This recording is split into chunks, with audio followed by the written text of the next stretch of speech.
Action. Apa ya? Assalamualaikum warahmatullahi wabarakatuh. Waalaikumsalam warahmatullahi wabarakatuh. Makasih ya Pak. Ya.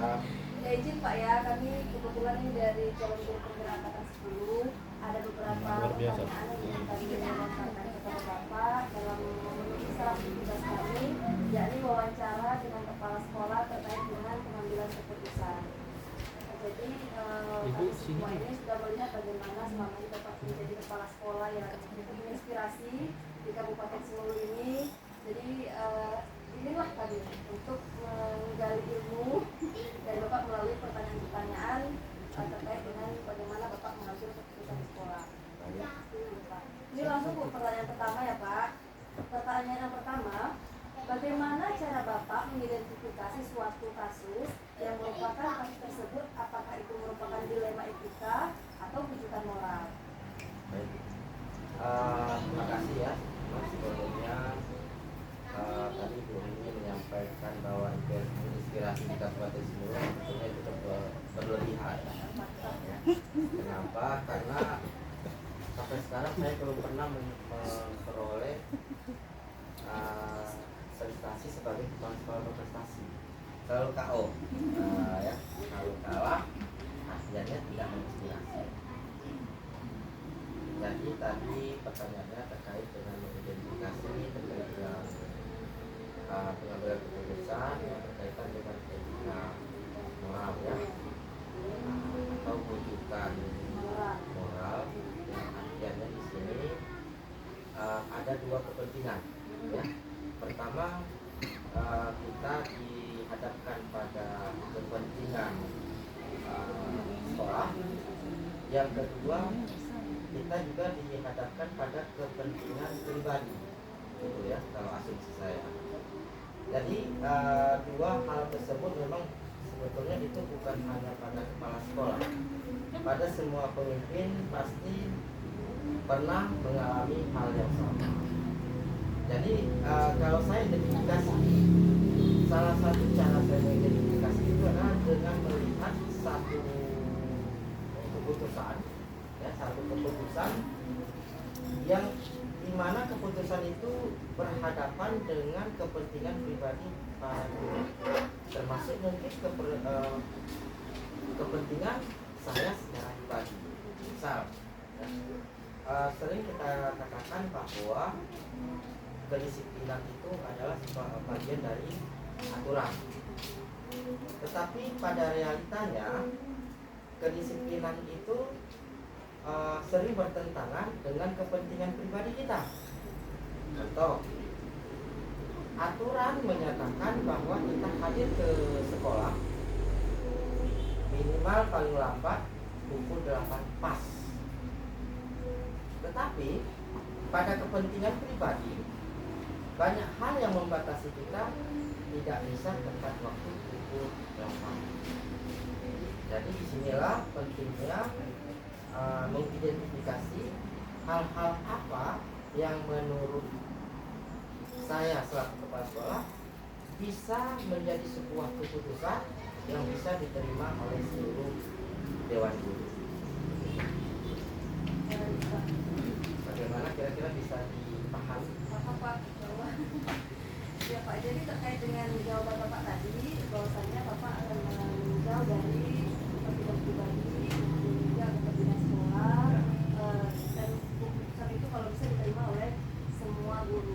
Nah, kelanjutannya bagaimana Bapak mengambil keputusan di sekolah jika kasus tersebut ada dua kepentingan yang sama-sama benar, dan dua kepentingan itu sama-sama mengandung nilai kewajiban, kita bertentangan. Ya, baik. Nah, apa yang Bapak lakukan sebagai kepala sekolah? Baik. Terima kasih untuk pertanyaan. Satu sisi dilema, yang kedua berjebak.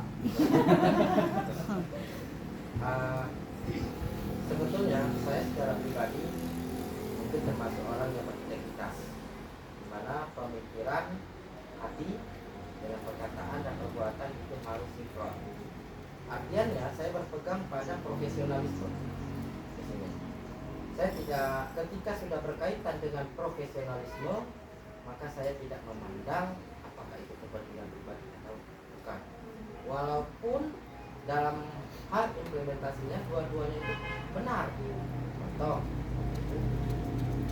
aturan menyatakan bahwa apabila guru tidak hadir tepat waktu, maka guru tersebut dinyatakan terlambat. Itu aturan, ya kan?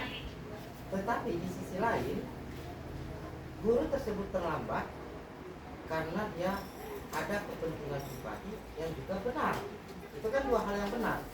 Maka saya tetap berpegang pada aturan bahwa guru tersebut dinyatakan tetap terlambat. Jadi prinsip saya dalam pengambilan keputusan, satu berkaitan dengan aturan, satu dengan kebajikan, maka utamakan dulu sesuai dengan regulasi yang berlaku. Biasa ya. Kepala sekolah. Baik Pak, langkah selanjutnya, apabila ada suatu keputusan yang memang itu menyangkut kepentingan sekolah lah, bisa dikatakan seperti itu, langkah-langkah atau prosedur apa yang biasanya dilakukan selanjutnya? Kalau menyangkut dengan kepentingan sekolah, singkat saja saya jawab, saya akan melakukan pengambilan keputusan berdasarkan musyawarah mufakat bersama seluruh dewan guru. Itu dasarnya. Dan selanjutnya, menurut Bapak, hal-hal apa saja yang selama ini Bapak anggap efektif dalam mengambil keputusan seperti kasus-kasus dilema etika ini Pak? Jadi seperti tadi ada dilema tadi, langkah-langkah yang Bapak anggap efektif untuk mengambil keputusan yang menurut Bapak tepat itu seperti apa? Baik. Nah, keputusan itu kan otomatis nggak langsung serta-merta, pasti ada latar belakang, ya kan? Nah, sebelum kita melakukan keputusan dilema tadi, maka seluruh guru harus diberikan pemahaman tentang aturan. Itu dulu utamanya. Artinya aturan ini bukan berarti mengikat, tetapi menjadikan kita agar tepat sesuai dengan agar kita menjadi seseorang yang berintegritas, punya kemauan, tetapi sesuai dengan aturan. Jadi langkah pertama itu mensosialisasikan semua aturan yang kita pahami kepada seluruh dewan guru, termasuk si penyampai, yaitu saya sendiri. Setelah dilakukan sosialisasi, diberikan pemahaman, baru kita tumbuhkan keyakinan kepada semua kita bahwa tugas kita adalah bagian dari kehidupan. Kita tidak dalam pekerjaan itu bukanlah sebuah hanya menyelesaikan sebuah tugas, tetapi menjadi sebuah panggilan jiwa, panggilan hidup. Sehingga ketika kita berhadapan dengan kepentingan pribadi, kita akan dapat memilah mana yang memang merupakan kemaslahatan orang lain, mana yang bukan. Terima kasih Pak. Pertanyaan selanjutnya, ketika Bapak mengambil keputusan itu sebenarnya kan tidak mudah Pak, ada banyak muncul tantangan, kritikan dari sana sini. Hal apa saja yang selama ini merupakan tantangan Bapak dalam pengambilan keputusan pada kasus dilema etika? Yang paling mempengaruhi dalam pengambilan keputusan itu adalah ego, ya, rasa ego pribadi. Contoh, ketika kita mengadakan suatu kegiatan tersebut berdasarkan aturan dan juga berdasarkan kepentingan pribadi. Nah, pada kegiatan tersebut otomatis ada beberapa orang yang terlibat, ya kan? Nah, guru-guru yang terlibat ini ada yang merasa diri lebih baik dari teman yang lainnya. Tumbuhnya ego ini adalah dasar pertama ketika pimpinan menganggap bahwa seseorang itu lebih baik pada orang lain. Makanya di sini prinsip saya untuk menekan ego setiap orang adalah memberikan penghargaan sama. Artinya kesetaraan. Tidak ada yang lebih baik, tidak ada yang lebih buruk. Tetapi semua kembali kepada kinerja masing-masing. Keputusan tetap di tangan pimpinan, tetapi tetap berdasarkan pada aturan dan menghindari dari rasa ego yang berlebihan. Pertanyaan selanjutnya, jadi tantangan Bapak tadi adalah ego ya. Nah, kemudian pertanyaan selanjutnya, apakah Bapak memiliki jadwal tertentu ketika misalnya di hari menghadapi satu dilema etika, apakah Bapak langsung menyelesaikannya pada saat itu di waktu waktu tersebut atau mempunyai suatu jadwal untuk menyelesaikannya. Bentuk atau prosedur seperti apa yang Untuk pengambilan untuk mengatasi masalah tersebut itu disesuaikan dengan keadaan.